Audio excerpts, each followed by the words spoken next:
I've observed that one of the biggest issues that drummers get to face is this guy right here, the bass drum pedal. And how do I know this? I know this because it's something I get to deal with a lot in my private drum lessons with students. Now, in as much as this is common amongst beginner drummers, it's also present amongst intermediate drummers. And there are few things that as a drummer, once you know these things and start working on them, you will see insane improvement with your foot. And no, I'm not saying your foot is going to become insanely fast and strong immediately. No, that is not true. And anyone telling you that an exercise, a particular exercise is going to get your foot fast immediately is lying to you. No matter the amount of exercises you do, the desired speed and strength you need for your foot will come over a particular period of time. Now, the first thing that a lot of drummers do not know, beginners, intermediates, a lot of drummers do not know this, but it's not your fault actually. Now, your pedal, some people have an unfair advantage with the spring tension of their pedal. I've heard a lot of people ask me questions about what do I think about spring tension, and I feel like people are not talking about this enough. Now, when you watch another drummer play and you see how fast their foot are moving on the pedal, and you wonder how are they able to do it? In some cases, what you don't know is almost every drummer has different preferences when it comes to spring tension. So what I mean by spring tension, there are adjustments you have to make somewhere around here. If you have your drum key, you're losing this point, and then you can move this.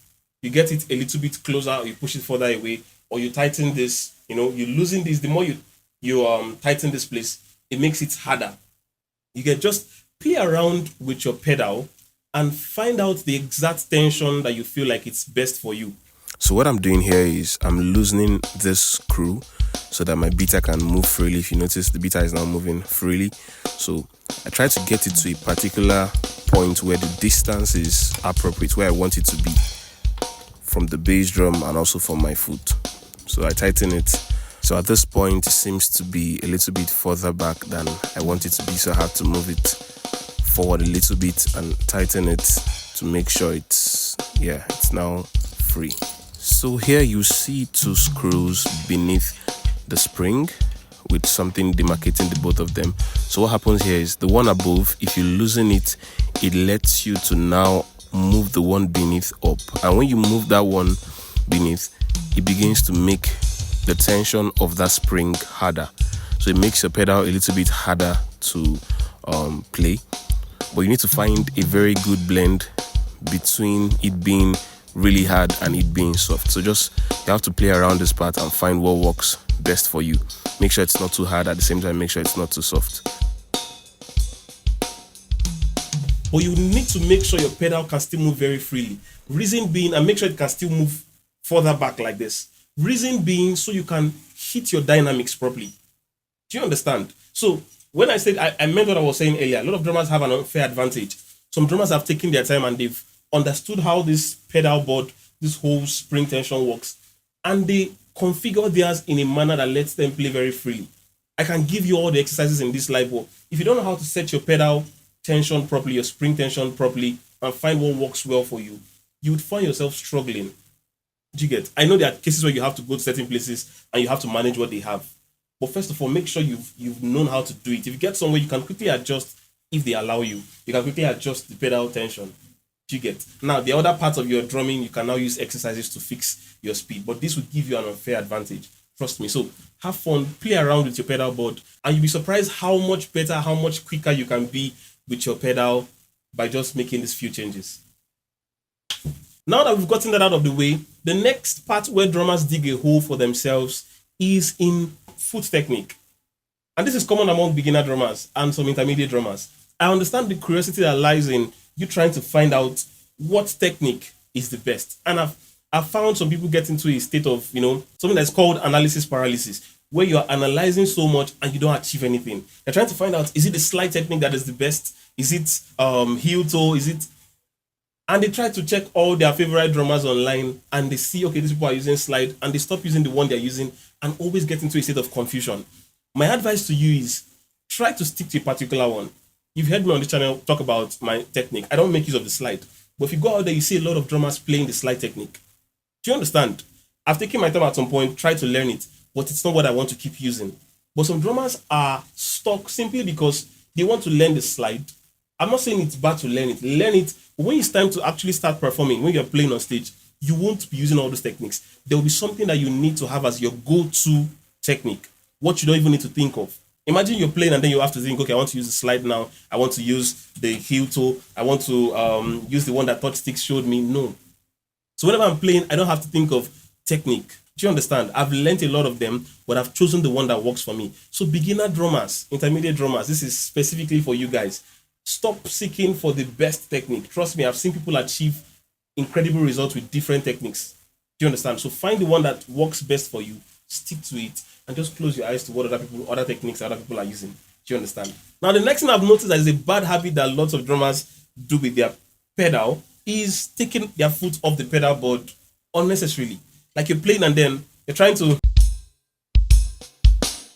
So what I'm saying is if you watch, sometimes I just try to do something now and you see something, my beater went so far back and hit.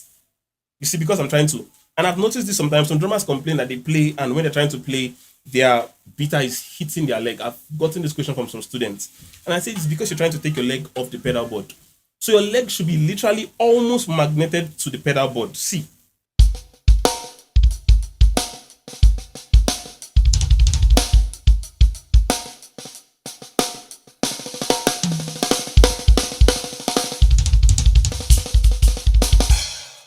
Do you notice that even when I was not playing or when I was doing anything at all, my foot was on the pedal board? The other part of my foot is flexible, but there's a part of it that always has to be on the pedal board for the sake of control. So you can have proper control over this pedal board. If you're taking your foot off it, you're reducing your flexibility, you're reducing your control, and you might just keep hurting yourself. Imagine always having your beater hit your leg at that point. It's not going to be nice. And you notice that when I teach about double kicks, triple kicks, all those stuffs, I always tell you I don't take my foot off the pedal board. It's most times the same motion. Once you want to take your foot off, you always cause some kind of issues. Are you saying? You're reducing your flexibility. So nothing makes your leg go off the pedal board. You're taking your leg off, it's intentional. Do you understand? But most times when you're playing, your foot is always magneted there.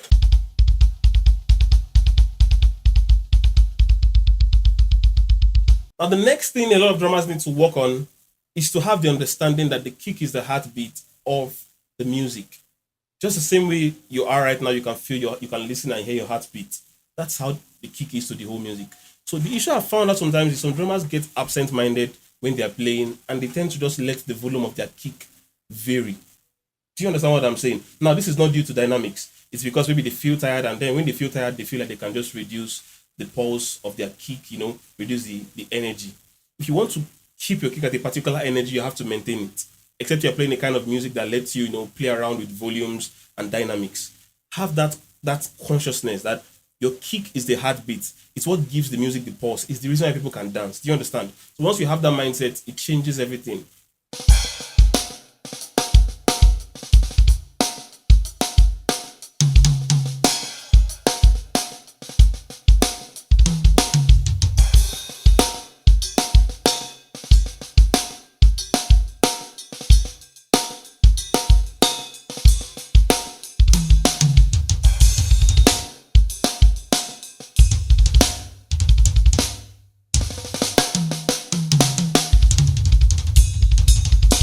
Try to work on the tips I shared in today's video, and gradually you begin to notice some improvements with your drumming. You begin to get compliments that some things are beginning to click properly.